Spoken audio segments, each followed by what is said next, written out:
Hello students, তাহলে এটা হচ্ছে প্লান্ট কিংডম চ্যাপ্টারের শেষ ভিডিও। এই ভিডিওতে আমরা অ্যাঞ্জিওস্পার্মদের সম্বন্ধে পড়বো। ওকে, অ্যাঞ্জিওস্পার্ম মানে গুপ্তবীজি। এদের হ্যাবিট্যাট আমরা এদেরকে কোথায় দেখতে পাবো? এরা কিন্তু ওয়াইডলি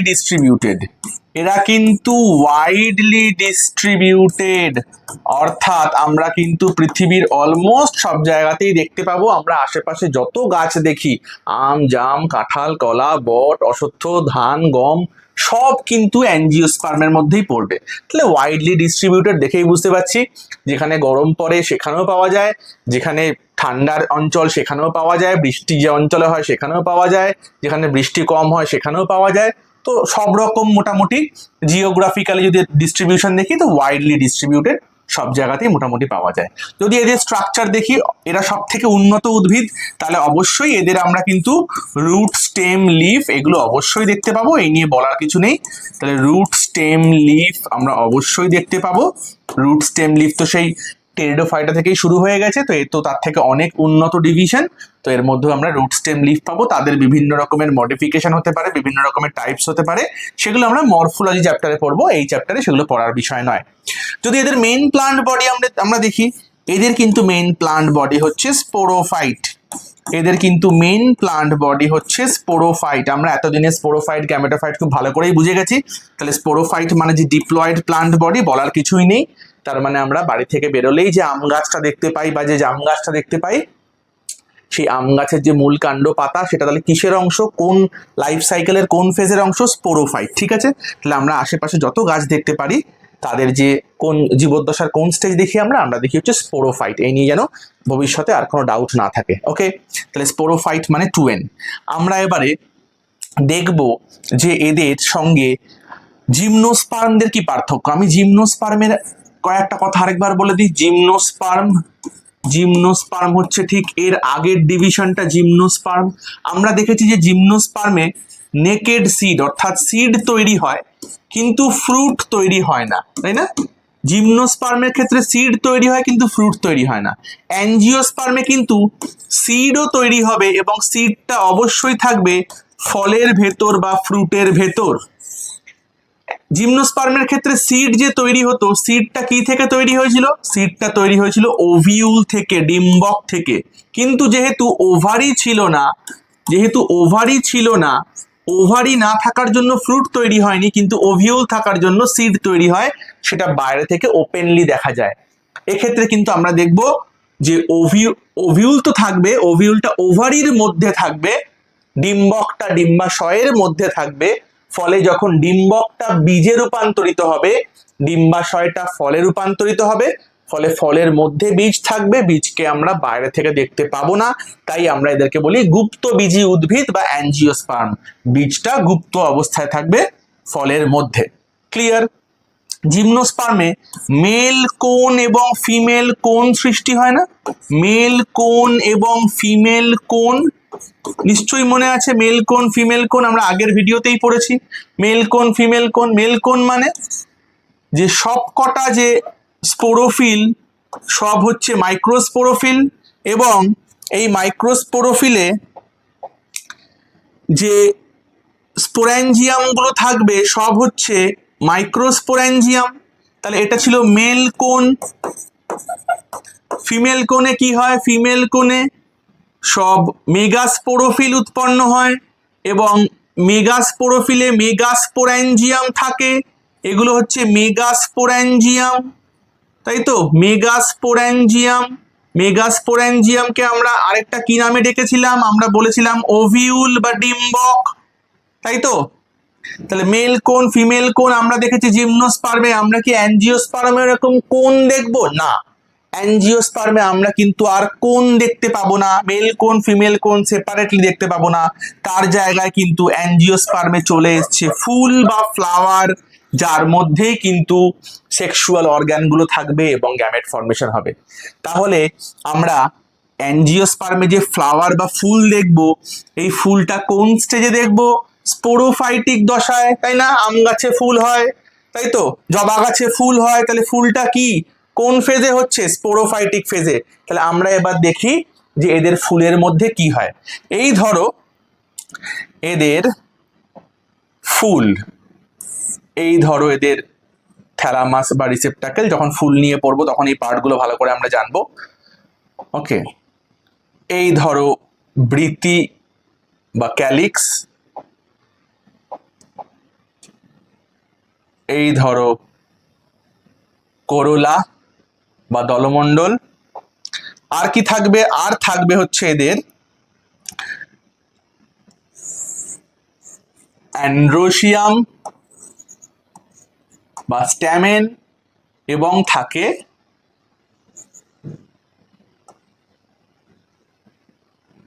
গাইনোসিয়াম বা পিস্টিল।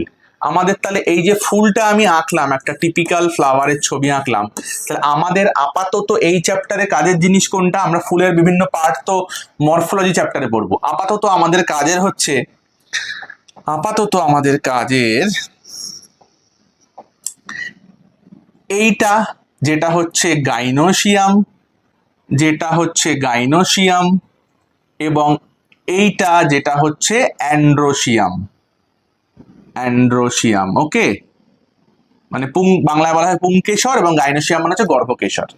এবারে এই যে একটা অ্যান্ড্রোসিয়াম আমি আঁকলাম পুংকেশর, তার মধ্যে এটা হচ্ছে অ্যান্থার, এটা হচ্ছে ফিলামেন্ট। তাহলে ফিলামেন্ট এবং অ্যান্থার, ফিলামেন্ট মানে পুংদণ্ড, অ্যান্থার মানে পরাগধানী। ওকে, যদি আমি গাইনোসিয়াম আঁকি, এই ধরো গাইনোসিয়াম,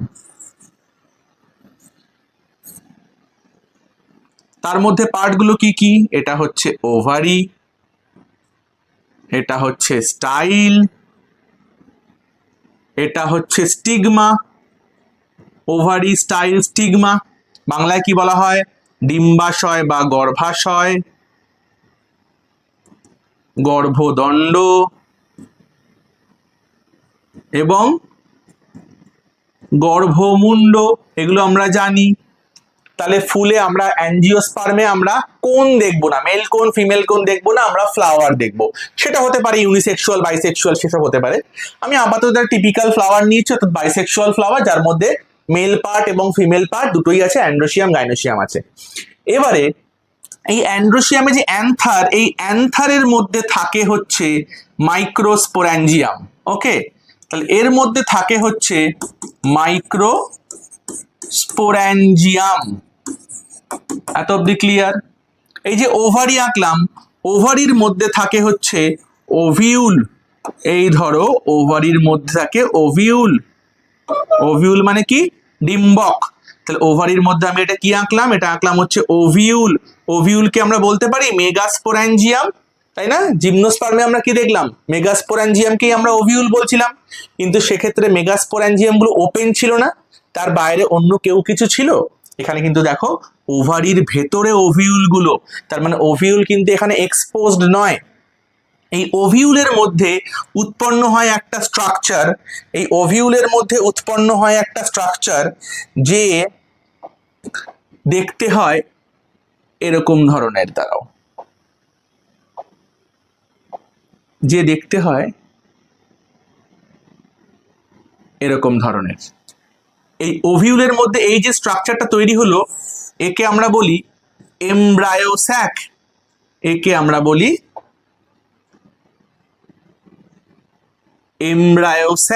বাংলায় কি বলা হয়? বাংলায় বলা হয় ভ্রূণস্থলী।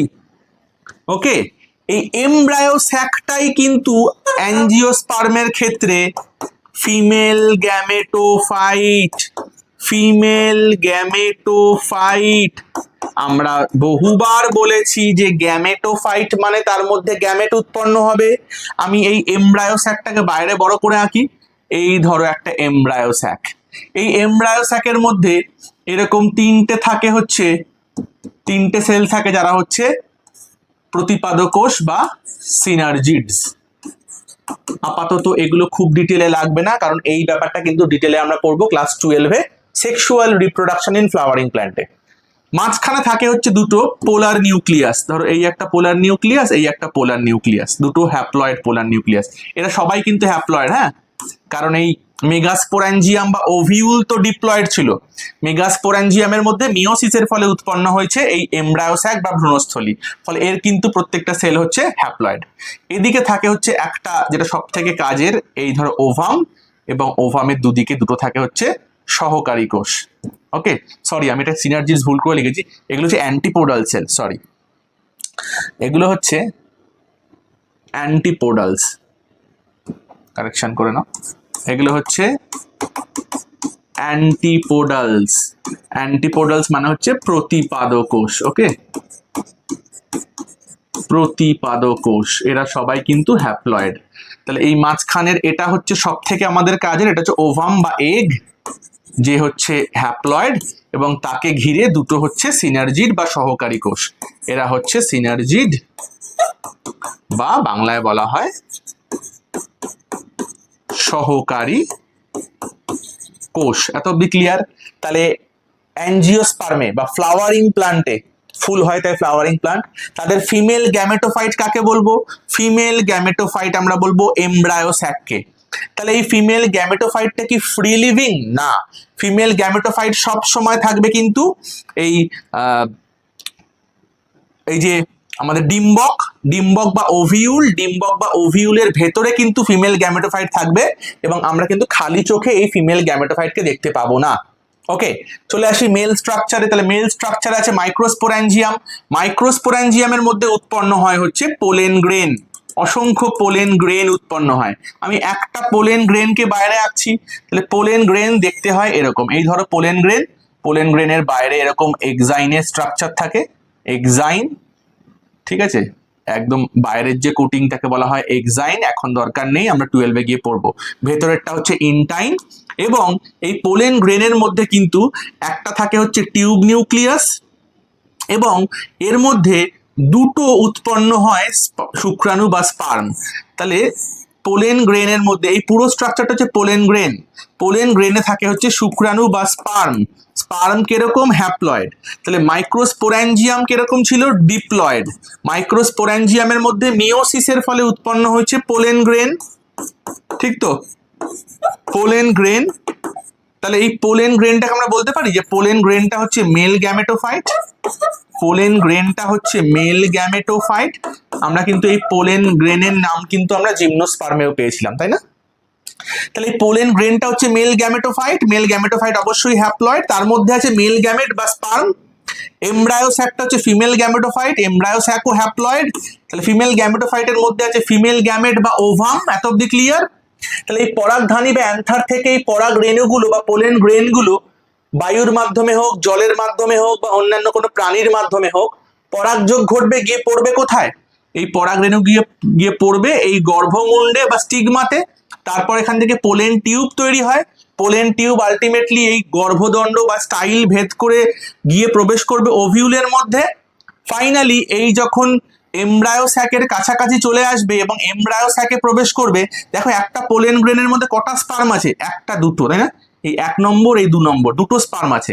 দুটো স্পার্মের মধ্যে একটা স্পার্ম ফার্টিলাইজ করবে এই ওভামকে। তাহলে ওভামটা যদি ফার্টিলাইজড হয়ে যায়, তাহলে ওভামটা কিসে কনভার্ট হবে? ওভামটা উৎপন্ন করবে হচ্ছে জাইগোট। এই জাইগোট থেকেই তৈরি হবে এমব্রায়ো, এই জাইগোট থেকেই তৈরি হবে এমব্রায়ো, এবং এই এমব্রায়ো থেকেই আগামী দিনে যে নতুন স্পোরোফাইটিক উদ্ভিদ দেহ তৈরি হবে সেটা হবে। আরেকটা স্পার্ম কি করবে? আরেকটা স্পার্ম এসে যুক্ত হবে, এই যে দুটো পোলার নিউক্লিয়াস আছে, এই দুটো পোলার নিউক্লিয়াস প্রথমে একে অপরের সঙ্গে যুক্ত হয়, ওকে, তৈরি করে হচ্ছে ডেফিনিটিভ নিউক্লিয়াস বা নির্ণীত নিউক্লিয়াস, তার সঙ্গে এসে স্পার্মও যুক্ত হয়। তাহলে এখানে ফাইনালি কটা সেল যুক্ত হলো বা কটা নিউক্লিয়াস যুক্ত হলো? দুটো পোলার নিউক্লিয়াস এবং একটা হচ্ছে স্পার্ম। তাহলে একে বলা হয়, এই ব্যাপারটাকে বলা হয় ট্রিপল ফিউশন, একে বলা হয় ট্রিপল ফিউশন।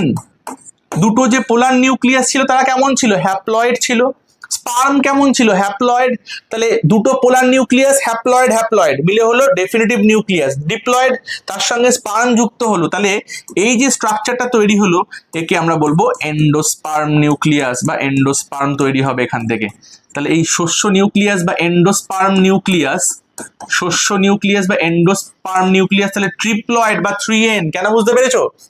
এবং এই ব্যাপারটাকে বলা হয় ডাবল ফার্টিলাইজেশন বা দ্বিনিষেক, কারণ একটা নিষেক ঘটলো এই এগের সঙ্গে, আরেকটা নিষেক ঘটলো এখানে, তাহলে দুবার স্পার্ম ফিউজ করে বলে একে বলা হয় ডাবল ফার্টিলাইজেশন। তাহলে ডাবল ফার্টিলাইজেশন আমরা কোথায় দেখবো? জিমনোস্পার্মে? একদম না, আমরা দেখবো অ্যাঞ্জিওস্পার্মে। তাহলে এখানে তৈরি হলো এই জাইগোট, জাইগোট থেকে এমব্রায়ো, তাহলে এটা বীজের মধ্যেই থাকবে, এই এমব্রায়ো থেকেই নতুন গাছ সৃষ্টি হবে, এবং এই এমব্রায়োর খাদ্য হিসেবে কে ইউজড হবে? এন্ডোস্পার্ম, সেটা এন্ডোস্পার্ম নিউক্লিয়াস থেকেই ভবিষ্যতে উৎপন্ন হবে। তাহলে এক্ষেত্রে এন্ডোস্পার্মটা কিরকম? ট্রিপ্লয়েড। জাইগোট কিরকম? অবশ্যই ডিপ্লয়েড। তাহলে ডিপ্লয়েড জাইগোট থেকে উৎপন্ন হবে কি? Sporophytic phase. আমরা যে আম গাছ জাম গাছ দেখি স্পোরোফাইটিক ফেজ, তাই স্পোরোফাইটিক ফেজ ডিপ্লয়েড হয়। এত অব্দি ক্লিয়ার? জিমনোস্পার্মের ক্ষেত্রে, জিমনোস্পার্মের ক্ষেত্রে ফিমেল গ্যামেটোফাইট যে ছিল, সেই ফিমেল গ্যামেটোফাইটটাই কিন্তু ওই ক্ষেত্রে এন্ডোস্পার্ম তৈরি করছিল। তাই আমরা দেখলাম যে জিমনোস্পার্মের ক্ষেত্রে ফিমেল গ্যামেটোফাইট কেমন হয়? হ্যাপ্লয়েড হয়। তাহলে ফিমেল গ্যামেটোফাইট যদি হ্যাপ্লয়েড হয় জিমনোস্পার্মের ক্ষেত্রে, সেই হ্যাপ্লয়েড ফিমেল গ্যামেটোফাইট কিন্তু তৈরি করছিল এন্ডোস্পার্ম। তাই জিমনোস্পার্মের ক্ষেত্রে কিন্তু এন্ডোস্পার্ম হ্যাপ্লয়েড, কিন্তু অ্যাঞ্জিওস্পার্মে কিন্তু এন্ডোস্পার্ম ট্রিপ্লয়েড। এগুলো কিন্তু মনে রাখতে হবে, খুব ইম্পর্টেন্ট। ওকে, এই ব্যাপারটা এই চ্যাপ্টারে এই অবধি থাক। আমরা দেখে নিই এনসিইআরটি দিকে লেখা আছে, আমরা কিন্তু ডিটেইলে এই ব্যাপারটা পড়বো ক্লাস 12-এ উঠে সেক্সুয়াল রিপ্রোডাকশন ইন ফ্লাওয়ারিং প্ল্যান্টে। দেখে নি কি বলা আছে। Unlike the gymnosperms where the ovules are naked, জিমনোস্পার্মে ওভিউল নেকেড ছিল, কিন্তু অ্যাঞ্জিওস্পার্মে কিন্তু তা হয় না। এক্ষেত্রে কি হয়? In the angiosperm or flowering plant, এখানে ফুল হয় তাই flowering plant, the pollen grains and ovules are developed in specialized structure called flower। যেটা বললাম, এখানে কোন থাকবে না, থাকবে ফুল, flower। In angiosperms the seed are enclosed in fruits, ফলের মধ্যে বীজ লুকিয়ে থাকবে। The angiosperm are exceptionally large group of plants occurring in a wide range of habitats। কেন wide range of habitats? কারণ মোটামুটি সব জায়গাতেই আমরা অ্যাঞ্জিওস্পার্ম দেখতে পাবো, ঠান্ডা হোক, গরম হোক, বৃষ্টি না হোক, মাঝারি বৃষ্টিপাত হোক, সব জায়গাতেই আমরা দেখতে পাই। They range is size from the smallest, এটা মনে রাখতে হবে, স্মলেস্ট অ্যাঞ্জিওস্পার্মের নাম হচ্ছে ভুলফিয়া। ভুলফিয়া, ওকে, খুব ছোট হয়, খুব ছোট, একদম দেখে মনে হয় শ্যাওলার মতো গুড়ি গুড়ি গুড়ি গুড়ি। এর যদি ডিফারেন্ট পার্ট আমাদের ভালো করে দেখতে হয়, আমাদের কিন্তু মাইক্রোস্কোপের সাহায্য নিয়ে দেখতে হবে, খালি চোখে কিন্তু এর সব পার্ট আমরা দেখতেও পাবো না, এতই ছোট ছোট হয়। তাহলে ভুলফিয়া এই নামটা মনে রাখতে হবে। স্মলেস্ট অ্যাঞ্জিওস্পার্ম, অ্যাঞ্জিওস্পার্ম অনেক লম্বা লম্বাও হতে পারে, ইউক্যালিপটাস, ইউক্যালিপটাস 100 মিটারের থেকেও বেশি হতে পারে লম্বা। They provide us with food, এর ইম্পর্টেন্স কি? আমরা খাদ্য হিসেবে গ্রহণ করি, বলার কিছুই নেই। আমরা যত শাক পাতা খাই, সবজি খাই, সব কি থেকে খাই? সব তো অ্যাঞ্জিওস্পার্মি। ফডার মানে পশু খাদ্য হিসেবে ব্যবহৃত হয়। ফুয়েল, কাঠ, জ্বালানি হিসেবে ব্যবহার করি না আমরা, তাহলে জ্বালানি হিসেবে ব্যবহার করা হয়। মেডিসিনস, অনেক অ্যাঞ্জিওস্পার্মস থেকেই ওষুধ তৈরি হয়। And several other commercially important products, অনেক কমার্শিয়ালি ইম্পর্টেন্ট প্রোডাক্টও গাছপালা থেকে হয়। আমরা জানি, আমরা গাছের ছাল ইউজ করি, কাঠ ইউজ করি আসবাবপত্র তৈরি করার জন্য। They are divided into two class, এদের দুটো ক্লাসে ভাগ করা যায়, ডাইকটিলেডোনস অ্যান্ড মনোকটিলেডোনস। মনে রাখতে হবে, ডাইকটিলেডোনস মানে দ্বিবীজপত্রী, দ্বিবীজপত্রী, ওকে, এবং মনোকটিলেডন মানে হচ্ছে একবীজপত্রী। তো কাদেরকে আমরা একবীজপত্রী বলবো, কাদেরকে আমরা দ্বিবীজপত্রী বলবো? যাদের একটাই মাত্র বীজপত্র বা কটিলেডন থাকবে তারা হচ্ছে একবীজপত্রী, যেমন ধরো ধান, গম। আর ডাইকটিলেডন মানে যাদের বীজপত্র দুটো থাকবে, যেমন ধরো আম। ওকে, তাহলে আমাদের কিন্তু এর বাইরে এই চ্যাপ্টারে কিছু নেই আমাদের। তাহলে প্লান্ট কিংডম শেষ হয়ে গেল। আমি 3-4টে কোয়েশ্চেন করছি এই চ্যাপ্টারের ওপর, অ্যান্সার গুলো কমেন্ট সেকশনে দাও, আমি কমেন্ট সেকশনে পিনড কমেন্ট করে সঠিক উত্তর দিয়ে দেবো। কোয়েশ্চেন নাম্বার 1 কিরকম ভাবে অ্যান্সার করবে? 1 লিখে তার অপশনটা লিখে দেবে। কোয়েশ্চেন নাম্বার 2, তাহলে 2 লিখে তার অপশন লিখে দেবে। In bryophytes meiosis occurs in, ব্রায়োফাইটদের ক্ষেত্রে কোথায় মিওসিস হয়? Option A zygote, option B capsule, option C sporangium, option D none. সঠিক উত্তর কমেন্ট সেকশনে লিখে দাও। কোয়েশ্চেন 2, অ্যাগার অবটেইন ফ্রম, কি থেকে পাওয়া যায় Agar? Option A Chara, option B Gracilaria, option C Fucus, option D Dictyota. Okay, দুটো কোয়েশ্চেন বোঝা গেছে, এর অ্যান্সার কমেন্ট সেকশনে দাও। আমরা নেক্সট কোয়েশ্চেনে আসি। 3 নম্বর question, which of the following division shows haplodiplontic life cycle? আচ্ছা, আমরা এখন যে অ্যাঞ্জিওস্পার্ম পড়লাম, অ্যাঞ্জিওস্পার্মের লাইফ সাইকেল কিরকম? অ্যাঞ্জিওস্পার্মের লাইফ সাইকেল কিন্তু ডিপ্লন্টিক। কেন ডিপ্লন্টিক? জিমনোস্পার্মের ক্ষেত্রেও কিন্তু ডিপ্লন্টিক। কেন ডিপ্লন্টিক? কারণ এদের যে মেইন যে ফেজ সেটা হচ্ছে স্পোরোফাইটিক ফেজ, সে ডিপ্লয়েড। ঠিক তো? এদের হ্যাপ্লয়েড ফেজ মানে কোনটা? মেল গ্যামেটোফাইট বা ফিমেল গ্যামেটোফাইট, সেগুলো কিন্তু আমরা খালি চোখে দেখতে পাবো না। ফলে এতই ইনকনসপিকুয়াস, খালি চোখে দেখা পসিবল নয়, এতই ছোট, তাদের কিন্তু তারা গুরুত্ব পায় না। ফলে এদের পুরো যত লাইফ সাইকেলটা আমরা চোখে দেখতে পাবো পুরোটাই কিন্তু ডিপ্লয়েড। তাই জিমনোস্পার্ম এবং অ্যাঞ্জিওস্পার্ম কিন্তু ডিপ্লয়েড। দেখো এই কোয়েশ্চেনের মধ্যে তাহলে দুটো অপশন অলরেডি বাদ চলে গেল, জিমনোস্পার্ম এর অ্যান্সার হবে না, অ্যাঞ্জিওস্পার্ম এর অ্যান্সার হবে না। ওকে, তাহলে অপশন এ আর বি এর মধ্যে কোনো একটা হবে। হ্যাপ্লোডিপ্লন্টিক যেহেতু বলা হয়েছে, অ্যান্সার কমেন্ট সেকশনে দাও। Next question number 4, which of the following division have both homosporous and heterosporous individuals or members? এর মধ্যে কোন ডিভিশনে আমরা কোনো ইন্ডিভিজুয়াল দেখবো যার সব স্পোর সেম সাইজের, আবার কোনো ইন্ডিভিজুয়াল দেখবো যার স্পোর গুলো ডিফারেন্ট সাইজের? ব্রায়োফাইটা নাকি টেরিডোফাইটা নাকি অপশন সি জিমনোস্পার্ম নাকি অপশন ডি অ্যাঞ্জিওস্পার্ম? ভেবে এই 4টে কোয়েশ্চেনের উত্তর নিচে কমেন্ট সেকশনে লেখো, তাহলে আমাদের এই চ্যাপ্টার পুরো শেষ হয়ে গেল। ওকে, চলো।